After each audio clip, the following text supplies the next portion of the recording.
This is her first time, it's not her first time in the show, but it's her first time doing stand-up in the show. I'm really glad that she's here. So will you please give a big warm welcome to Melissa Bowler. 1, 2, 3.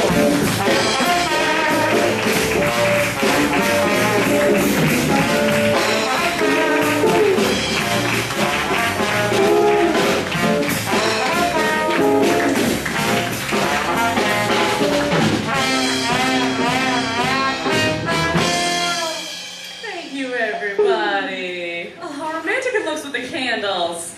How nice is that? So I've been doing some stand-up for a little time now. About 4 years. I know, I look professional. I know, thank you. Thank you. And I do stand-up for basically one reason, is to become rich and famous. Thank you. Thank you. Some people are like, oh no, it's for the art. It is not for the art. I like getting paid to be funny. So yeah, I do stand to be rich and famous because I want to be so famous that when I die, people have my face airbrushed on t-shirts. You know, like Tupac. You know what I mean? Like that sort of level of fame, you know? Yeah. Well, you think about it. Tupac's airbrushed on a t-shirt. You know, like Abraham Lincoln, one of our greatest presidents. He's not airbrushed on a t-shirt. You know, they both get shot, so you know it's not that. You know? That's the kind of fame that I want, you know? Because right now, I don't know if anybody else is struggling financially. No one, huh? Right? It's just me. I'm forced to have roommates. Constantly have roommates. I feel like I'll never leave that stage of my life. I mean, I grew up with sisters. I've been sharing a room for so long. Now I just share an apartment, which is like a step up.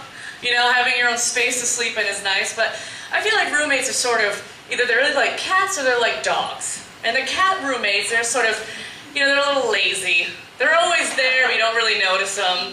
You know, as long as you leave some food out and you're willing to pick up their shit, they're fine, you know what I mean?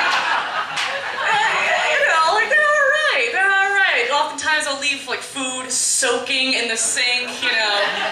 But hey, if that's the worst of the problems, as long as you keep a bag of catnip around, they're fine, you know what I mean? They're really easy to get along with, you know?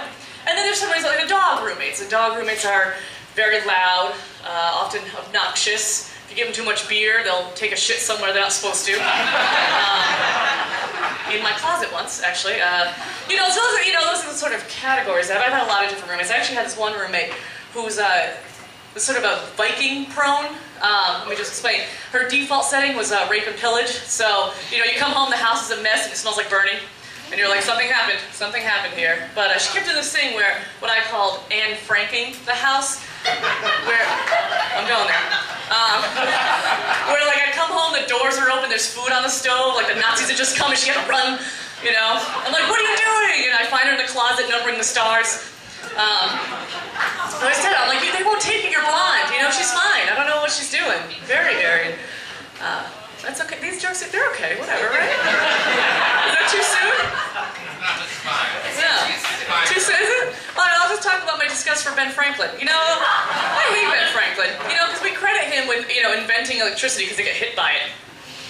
Bullshit. You know what I mean? Because, like, that's like saying that Hiroshima invented nuclear fission. You know, not true. Not true. That's too soon, right? All right, that's too soon. That's too soon. Okay. I don't know what the line is. I've never done stand-up here before, you know? All right, how about, it's like saying that the dinosaurs invented the comet. Right? Right? That's something we can all agree upon. Or that, like, Tina Turner invented the bitch slap. You know, like, it's not fair. That might be way too soon. That might be, yeah, thank you. Thank you. She was pretty, but a little edgy. What else do I want to talk about? But yeah, so, you know, and luckily right now I have this new roommate who also likes drinking as much as I do. This is pure vodka. And, thank you. But it's purified. I ran through Brita, so I'm classy.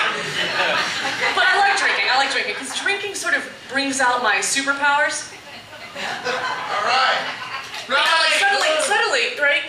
Like, your voice is so much louder than it's supersonic, you know, it's so much louder than it's ever been. You can dance like you've never danced before.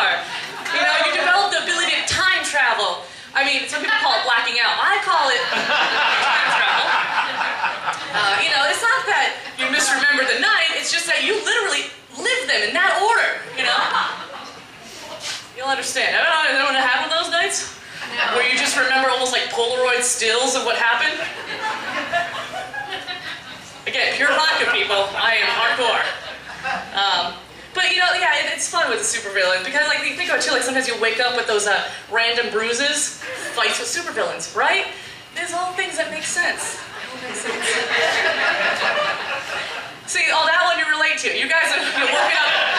Oh, okay, I see how it is. You know, you guys don't misremember the night, but you've gotten beaten.